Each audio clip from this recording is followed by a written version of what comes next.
আজ সকালে এক বন্ধু আমাকে মেসেজ করেছে, ভাই ইমিউনিটি বাড়ানোর ভালো কোনো ট্যাবলেট সাজেস্ট করতো।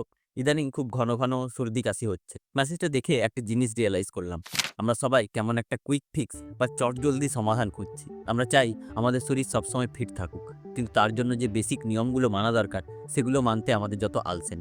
কিন্তু কঠিন সত্যিটা হলো, আপনি যখন অসুস্থ হন তখন আসলে ভাইরাস বা ব্যাকটেরিয়া হঠাৎ করে অ্যাটাক করে না, বরং গত কয়েক সপ্তাহ বা মাস ধরে আপনি আপনার শরীরের উপর যে অনিয়মগুলো করছে, শরীর তারই রিয়াকশন দিচ্ছে।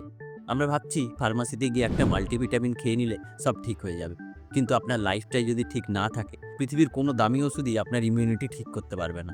ইমিউনিটি বাজার থেকে কেনা যায় না, এটা প্রতিদিন তৈরি করতে হয়। আসল সমস্যাটা কোথায় জানেন? সমস্যাটা আমাদের তিনটে খুব সাধারণ অভ্যাসের মধ্যে লুকিয়ে আছে। আমরা সবাই জানি এগুলো খারাপ, তাও আমরা এগুলোই করি। প্রথম, ঘুমের সাইকেলকে নষ্ট করা। আমাদের শরীর রিপেয়ার হয় ঘুমের মধ্যে, এটা খুব সাধারণ বিজ্ঞান। আপনি যখন ঘুমান, আপনার শরীর তখন ইনফেকশনের সাথে লড়াই করার শক্তি সঞ্চয় করে। কিন্তু আমরা কি করি? রাত ১টা-২টো পর্যন্ত ফোন ঘাঁটি। আপনি হয়তো ভাবছেন, আমি তো সকালে দেরি করে ঘুম থেকে উঠে ঘুম পুষিয়ে নিই। কিন্তু শরীরের একটা নিজস্ব ঘড়ি আছে, যেটাকে বলা হয় সার্কেডিয়ান রিদম। আপনি যখন রাতে না ঘুমিয়ে ওই সময়টা ফোনে কাটাচ্ছেন, আপনি আসলে শরীরকে রিকভার করার সুযোগই দিচ্ছেন না।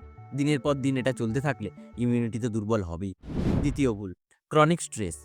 অফিসের কাজ, পড়াশোনা বা আমাদের ফিউচারের টেনশন। স্ট্রেস এখন আমাদের জীবনের একটা পার্ট। কিন্তু সমস্যা হলো, আপনি যখন সারাক্ষণ টেনশনে থাকেন, আপনার শরীরে কর্টিজোল নামক একটা হরমোন তৈরি হয়। আর বিজ্ঞানের ভাষায় কর্টিজোল বাড়লে ইমিউনিটি কমতে বাধ্য। মানে আপনি যত বেশি দুশ্চিন্তা করবেন, আপনার শরীর তত বেশি দুর্বল হয়ে পড়বে। তৃতীয় ভুল, পেটের ১২টা বাজানো। একটা প্রচলিত কথা আছে, all disease begins in the gut. সব রোগের শুরু হয় পেট থেকে। আমাদের ইমিউনিটি সিস্টেমের প্রায় ৭০% থাকে আমাদের পাচকতন্ত্রে বা পেটে। অথচ আমরা পেটের যত্নই নিই না। উল্টোপাল্টা সময় খাওয়া, প্রসেসড ফুড, অতিরিক্ত তেল মশলা এসব খেয়ে আমাদের পেটের ভালো ব্যাকটেরিয়াগুলোকে নষ্ট করে ফেলি। পেট ঠিক না থাকলে ইমিউনিটি কোনোদিনই স্ট্রং হবে না। তাহলে এখন উপায় কি? কাল থেকেই কি সব বদলে ফেলা সম্ভব? না। কিন্তু আপনি যদি সত্যিই সুস্থ থাকতে চান, তাহলে ওষুধের ওপর ভরসা না করে ৪টে বেসিক কাজ আজ থেকে শুরু করুন। খুব সিম্পল। নাম্বার 1, ঘুমের সময় ফিক্স করুন। যত কাজই থাকুক না কেন, চেষ্টা করুন ১১টা থেকে ১২টার মধ্যে শুয়ে পড়তে। আর শোয়ার অন্তত ৩০ মিনিট আগে ফোনটা দূরে রাখুন। বিশ্বাস করুন, এই একটা অভ্যাস ঠিক করলে আপনি 50% বেশি এনার্জি পাবেন। নাম্বার 2, ডায়েটে একটু চেঞ্জ আনুন। দামি সাপ্লিমেন্ট লাগবে না। ভিটামিন সি এর জন্য রোজ ভাতের পাতে একটু লেবু চিপে খান। পেটের স্বাস্থ্যের জন্য দুপুরে একটু টক দই খাওয়ার অভ্যাস করুন। আর বাইরের ভাজাভুজি একটু কম খেয়ে ঘরের খাবার খান। নাম্বার 3, একটু হাঁটাহাঁটি করুন। আমাদের শরীর নড়াচড়া করার জন্য তৈরি হয়েছে, বসে থাকার জন্য নয়। জিমে গিয়ে ঘাম ঝরাতে হবে না, শুধু রোজ নিয়ম করে ৩০ মিনিট হাঁটুন। এতে রক্ত সঞ্চালন বাড়ে আর ইমিউন সেলগুলো ঠিকঠাক কাজ করতে পারে। নাম্বার 4, নিজেকে একটু সময় দিন। সারাদিন তো দৌড়ান, দিনের শুরুতে বা শেষে ১০ মিনিট একটু চুপচাপ বসুন, মোবাইল ছাড়া। একটু গভীর শ্বাস নিন।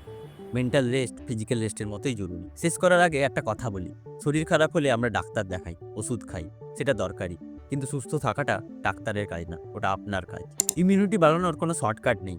আপনি আজ শরীরকে যত্ন নিন, শরীর কাল আপনাকে প্রোটেকশন দেবে। হিসেবটা খুব সোজা। ভিডিওটি যদি কাজের মনে হয় তাহলে একটা লাইক দিন, আর কমেন্ট করে জানান এই ৩টে ভুলের মধ্যে কোন ভুলটা আপনি সবচেয়ে বেশি করেন। ঘুম কম হওয়া, অতিরিক্ত টেনশন, নাকি বাইরের খাবার খাওয়া। দেখা হবে পরের ভিডিওতে। ততক্ষণ সুস্থ থাকুন।